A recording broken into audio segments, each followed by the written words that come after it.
E aí, moçada do terceiro ano, beleza? Então vamos lá para mais um vídeo, né? De história, vídeo 2, quarto bimestre. Aviso aos navegantes que aqueles que estão com atividade atrasada, firma o golpe, que ataque é certo, hein? Quem tá com atividade atrasada aí, fi, apruma. Apruma porque tá tudo muito fácil. Você pode pegar a disciplina e responder todas de uma vez, de cada uma, porque aí você vai eliminando, entendeu? Ou se não, pega o seu horário de aula. Pega o seu horário de aula lá, aquele, né, do dia, e vai fazendo as atividades ali. Lembrando a vocês que quem estuda de manhã, você tem um período inteiro para poder fazer a tarefa. Professora, mas eu comecei a trabalhar, então faz no período da noite. E quem já estudava à noite, lembrando a vocês aí que o horário de vocês de estudo é das 19 até as 22h35. Então, se você usar esse horário corretamente, não vai ter problema com o horário, né? Então, vamos lá. A gente vai falar aqui do período parlamentarista, né? O período democrático, o populismo no Brasil. Então, vamos ver o que foi isso, o que não foi, etc, etc. O início do período democrático. Na segunda metade do século XX, o Brasil passava por um crescimento urbano e industrial. O país havia participado na Segunda Guerra, combatendo o nazifascismo, portanto, evidenciou que o regime ditatorial do Estado Novo era contraditório com a democracia defendida pelos aliados. No final de 1944, porque a Segunda Guerra Mundial foi de 1939 a 1945, né? Então, no final de 1944, cresciam no Brasil os movimentos políticos que exigiam o fim do regime ditatorial e o retorno da democracia e das liberdades civis. Assim, a UNE, que é a União Nacional dos Estudantes, órgãos da imprensa, grupos liberais que se opunham a Vargas, começam a se articular, lançando o nome do brigadeiro Eduardo Gomes à sucessão presidencial. Então, vamos lá, vai anotando esses nomes e o que, assim, rapidinho você faz um mapa, né? Você anota os nomes, o que ocorreu e a data.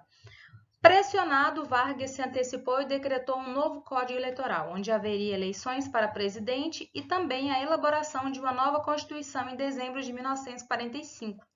Foi permitida a reorganização dos partidos políticos, sendo criados a UDN, Grupo de Oposição Liberal formada pelas oligarquias estaduais, PSD e PTB, representados por grupos ligados ao governo de Vargas, o PCB retornou à legalidade e apoia Vargas. Nesse momento, se você observar aqui, os partidos políticos têm uns que não eram do mesmo partido do presidente, assim como ocorre hoje, mas eles fazem coligações para um dar força para o outro. Então, a política, ela é um negócio, na verdade, tá? Então, não existe, porque eu sou do partido A, você é do B, porque você votou num presidente, eu votei no outro. Se precisar, na política eles fazem coligações e ficam do mesmo lado, tá? Então, quem briga por política tá errado. Você tem que brigar para você entrar na política e fazer algo diferente. Nesse momento, o ditador representava o nacionalismo, única força capaz de conter a ascensão dos liberais da UDN, associados aos interesses norte-americanos. O PCB, lembrei que o PCB apoiou Vargas, né? Passou a apoiar a sua permanência no poder até a aprovação da nova Constituição. Deposição de Vargas. A propaganda do Estado Novo influenciava as camadas populares e estimulava o querenismo, movimento favorável à permanência de Vargas no poder. Então, chama-se queremismo, né? Que é o queremos Vargas no poder. A palavra de ordem era queremos Getúlio. Esse apoio gerava apreensão entre os políticos liberais, a elite, fora a pressão do governo norte-americano pela redemocratização e suas críticas ao populismo de Vargas. O nacionalismo econômico de Vargas desagradava os interesses norte-americanos e os dos liberais brasileiros, até o governo decretar leis contra a formação de trustes e cartéis, punindo as empresas até com desapropriação. Getúlio Vargas, então, perdeu o apoio da alta cúpula militar, que articulou um golpe de Estado, e em novembro de 1945, que foi o mesmo ano que terminou a Segunda Guerra Mundial, né? Os mesmos líderes militares que apoiaram Vargas em 1937 comandaram o cerco ao Palácio do Governo, obrigando-o a renunciar. E aí, ó, me aguarde que eu volto. E nos braços do povo. Essa aí foi uma charge, né? O povo pedindo Getúlio, né? Getúlio, querendo Getúlio no poder. E aí fizeram uma charge aí. Me aguarde que eu volto nos braços do povo. Em dezembro de 1945 foram realizadas eleições para presidente e para a Assembleia Constituinte. Concorreram o general Dutra, PSD-PTB, que tinha o apoio de Vargas, o brigadeiro Eduardo Gomes, da UDN, e o engenheiro Iedo Fiuza, do PCB. Eduardo Gomes obteve 35% dos votos e Fiuza obteve 10%, e Dutra venceu com 55%. Ok? E só para lembrar, o Brasil teve várias constituições, tá? A Constituição de 1946. A nova Constituição foi promulgada em 16 de setembro de 1946, tendo como pontos principais: forma de governo, República Federativa, que é o que nós temos até hoje. Eleições gerais e diretas para todos os cargos. O mandato presidencial seria de 5 anos, agora nós temos ele de 4 anos, né? Podendo ser eleito por mais 4, só não pode 3 mandatos seguidos. Interdependência entre os poderes. Liberdade de expressão, pensamento e locomoção. As prisões seriam efetuadas somente em flagrante delito ou por ordem escrita. Voto direto e secreto para ambos os sexos, somente para alfabetizados. Ainda tinha isso, né? Proibição de greve e manutenção da política trabalhista de Vargas. Isso aí é o que dizia os pontos principais, né, da Constituição de 46. Governo de Eurico Gaspar Dutra, que foi de 46 a 51. Política externa. O que aconteceu na política externa? Fortalecimento dos laços políticos com os Estados Unidos, alinhamento com os Estados Unidos quanto à política anticomunista, apoio aos Estados Unidos na Guerra Fria e rompimento dos laços diplomáticos com o RSS, ou seja, ele tinha que escolher um lado, então escolheu os Estados Unidos, né, o lado capitalista. O PCB foi novamente colocado na ilegalidade e os partidários tiveram seus mandatos cassados. Os funcionários públicos suspeitos foram demitidos e passaram a sofrer perseguições. Isso aqui tudo é política externa. Política econômica, primeira fase, foi 46 a 47. Abertura para o capital estrangeiro e a redução das tarifas alfandegárias e o consequente aumento das importações, estagnação da indústria nacional. Segunda fase, em 47, restrição às importações. Importações é comprar de países de fora, né? Aumento da produção industrial brasileira voltada para o mercado interno. Por isso que diminuiu, restringiu mais as importações. Porque o Brasil passou a produzir. Então, para a gente ter pessoas para comprar, né? A gente tinha que parar de comprar para eles comprarem de dentro.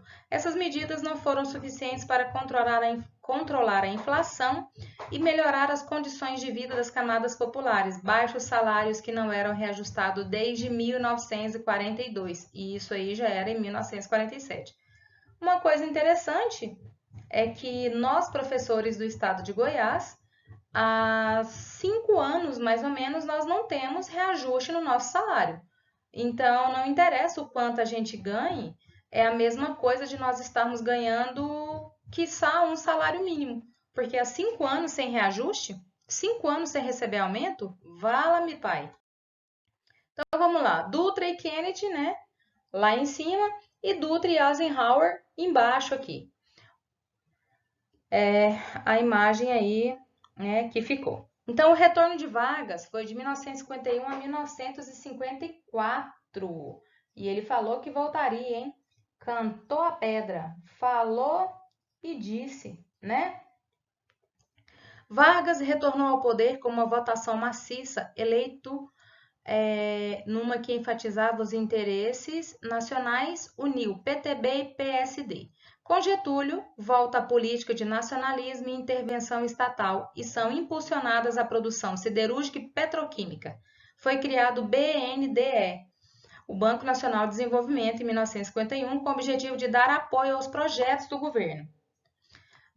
Criação da Petrobras, olha que mega interessante. Criação da Petrobras em 1953, que estabelecia o monopólio estatal da exploração e refino de petróleo no Brasil. Inclusive, nós só temos ela até hoje, né? Ela é única. Dobrou o valor do salário mínimo e procurou controlar os sindicatos. Essa postura nacionalista não agradou aos liberais brasileiros e nem aos interesses dos capitalistas norte-americanos. Por quê? Porque era um governo popular, né? A oposição torna-se implacável e exige a renúncia de Vargas. Em agosto de 54, o jornalista opositor Carlos Lacerda, da UDN, sofre um atentado na rua Toneleiros e as investigações apontavam o chefe da segurança de Vargas, Gregório Fortunato. Esse episódio fez aumentar as pressões pela renúncia e Vargas não admitia nova deposição. E no dia 24 de agosto de 1954, escreveu uma carta testamento e suicidou-se com um tiro no peito. Isso aqui, ó, muito importante, né? Ele não aguentou a pressão. E aí ele escreveu, né? Infelizmente, em 24 de agosto, uma carta testamento e suicidou-se.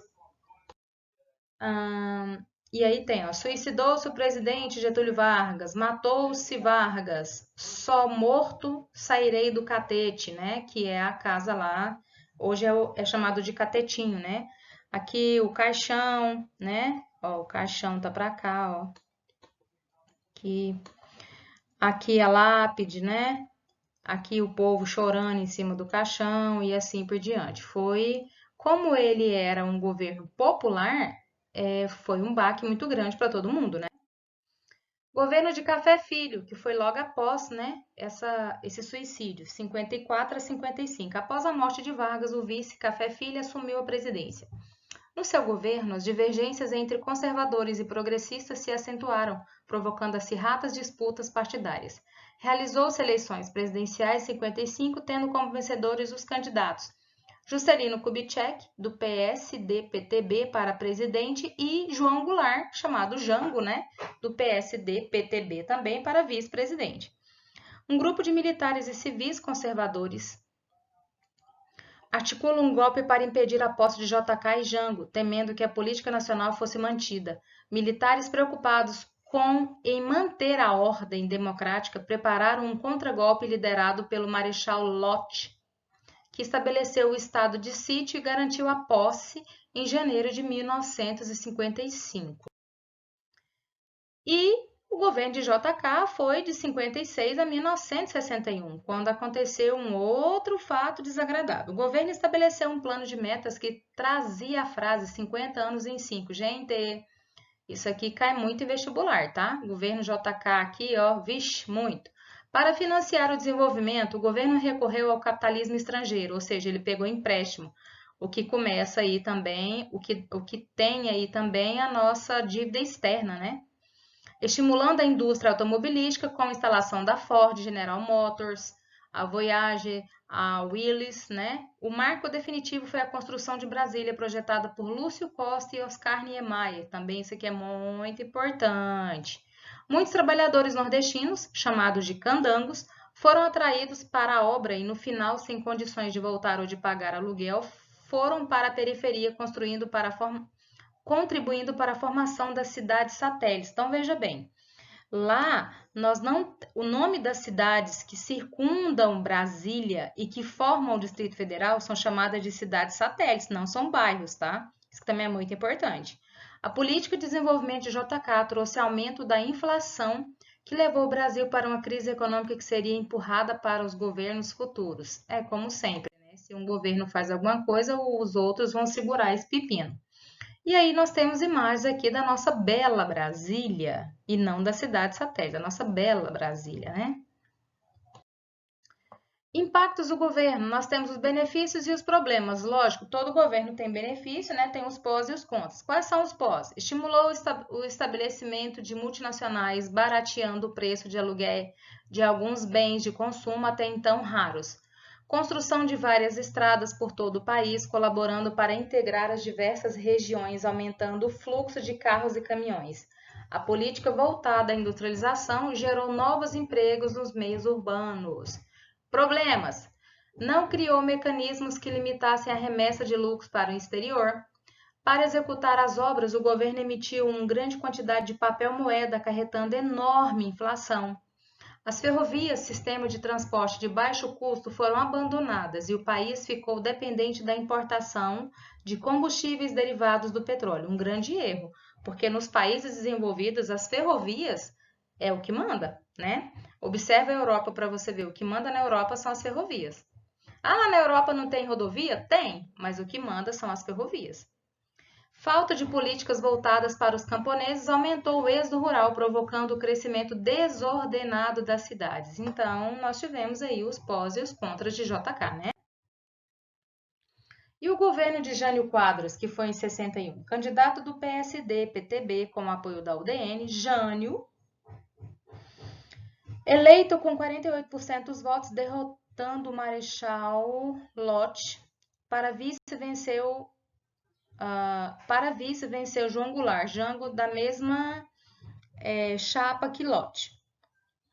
Tomaram posse em Brasília no dia 31 de janeiro de 61. Jânio tinha o apoio das classes médias e das lideranças militares. Em sua campanha, defendeu a moralização das instituições políticas e o combate à corrupção. Seu símbolo de campanha era uma vassoura. Olha que legal. Jânio, né? O símbolo dele,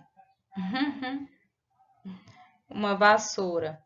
Seu símbolo de campanha era uma vassoura. Por quê? Sua política interna foi conservadora e repleta de polêmicas como proibição de corrida de cavalos em dias úteis, uso de biquínis nas praias, lança-perfumes, brigas de gala, etc.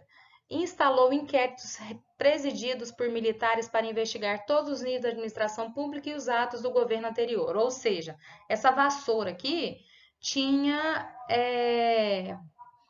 era simbólico para dizer assim, ele vai varrer toda a sujeira, entendeu? Então vamos lá. Enfrentou uma inflação de 30% ao ano devido à política emissionista de JK. A dívida externa atingiu 3,8 bilhões de dólares e para controlar, a Jane adotou corte nos gastos públicos, restringiu o crédito, cancelou os subsídios dados pelo governo às importações e congelou os salários. Congelar o salário significa não dar aumento para ninguém. Medidas essas que desagradaram o FMI, que é o Fundo Monetário Internacional, e trouxe grande descontentamento popular.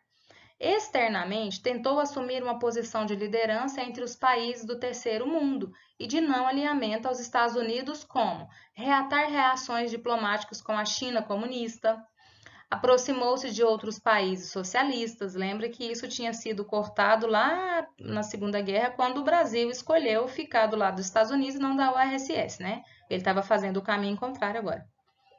Condecorou o líder da Revolução Cubana, Che Guevara, com a Cruz de Ferro e o jornalista Carlos Lacerda o acusou de abrir as portas do Brasil ao comunismo e de liderar um golpe. Mostrou-se favorável à independência das colônias europeias na África e na Ásia. Num gesto inesperado, renuncia em 25 de agosto de 61, declarando que forças terríveis o obrigavam a deixar a presidência. Até hoje se discute essa renúncia. Alguns acreditam que a frase era somente uma estratégia para conseguir o apoio dos militares e da população. O certo é que Jânio nunca deixou claro quem fazia parte dessas forças, mas deixou em 61, né? Olha aí as fotos aqui com o Che Guevara, né?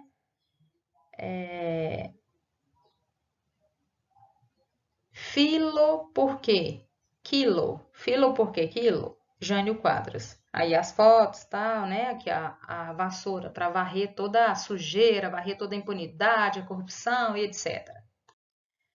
Após a renúncia de Jânio, o presidente da Câmara, Ranieri Mazzilli, assume interinamente, pois o vice João Goulart estava em visita oficial à China. Como Jango havia sido ministro do Trabalho de Vargas e era acusado de ser comunista, tanto os opositores de Vargas como os anticomunistas não queriam que ele assumisse.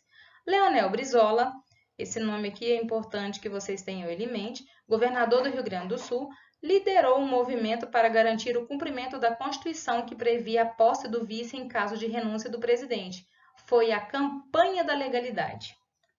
Os golpistas perceberam que o impasse poderia provocar uma guerra civil e a solução encontrada pelo Congresso foi promulgar o ato adicional de 1961, estabelecendo o sistema parlamentarista, ato adicional de 61, estabelecendo o sistema parlamentarista no Brasil. Enquanto isso, Jango aguardava a solução no Paraguai, né?